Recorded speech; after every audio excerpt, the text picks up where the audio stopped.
Okay, effective journaling. When we talk about doing journals, every single day I make a journal entry in my personal journals. And at the end of the week, usually it's on a Saturday, I do a weekly log in my personal performance and what I have seen happen in the previous week. More or less, I'm reviewing the total week's range. And I do this on the two pairs that I trade, which is predominantly the euro dollar and the cable pound dollar. I don't do a lot of trading in a lot of other pairs. If I want to be a deviant, I will trade sometimes the Canadian dollar or the Aussie dollar. But generally, that's about it. I don't like to do anything more than that. And the reason why is because I actually spend a lot of time planning and investigating certain setups and things that I'm looking at. And I want to go through that time and use that time the most economical way I can. And I don't want to be doing that with 28 pairs. So if I'm going to put the time into doing a sound top-down analysis and or review of my own setups, if I'm following 28 pairs, can you realistically do that every single day? You're never going to have any time to do anything else.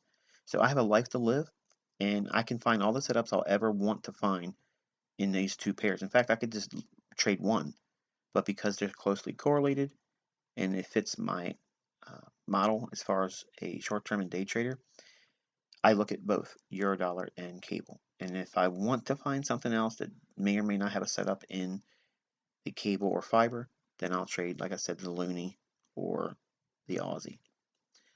But I try to make a daily entry, whether I take a trade or not, and I give myself an opportunity to stay in a routine. But every single week, I'm doing a complete review of the weekly performance as my trader half of me has performed, and then the analyst half of me.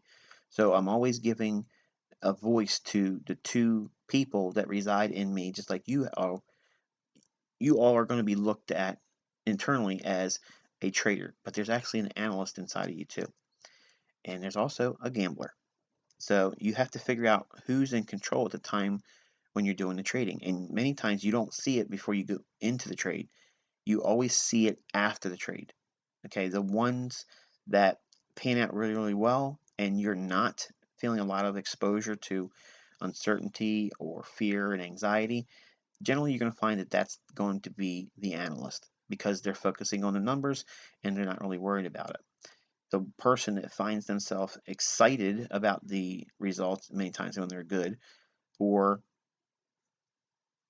I guess the adverse side of things, they're weighing things in terms of the outcome. That's the trader. And then you have the gambler, where they're impulsive. They're doing things that are undisciplined and they're pushing more leverage than they should. That's the one you want to keep your eye on, okay? The gambler's going to get you in trouble. The trader will take care of himself because the analyst will speak to that side of you through your conscience. But you want to reside in the mindset of the analyst, sticking to what you see in the chart, sticking to what your process is, your model. Okay, the analyst is what's going to keep you on the right path. That formation that makes a trader is it's made up of three people, but you're all the same person. The analyst, generally they're the ones that are the most sober minded. The trader is the one that wants the opportunity and the right or wrong measurement. But then you have the gambler who wants the thrill of it all. And it's also going to be the person that takes the hardest in terms of the grief that comes when there's a losing trade. And that part of you is going to always be negative. It's going to be, well, it's not my fault. It's something else that caused that. The gambler is only going to be worrying about when it was right and when they made money or when you made money. When it was in your favor, that's when you want to consider it.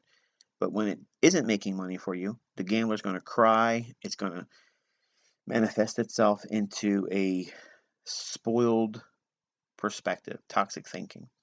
So you kind of like want to keep that side of you on a short leash, and you don't want to allow it to manifest itself in your journaling.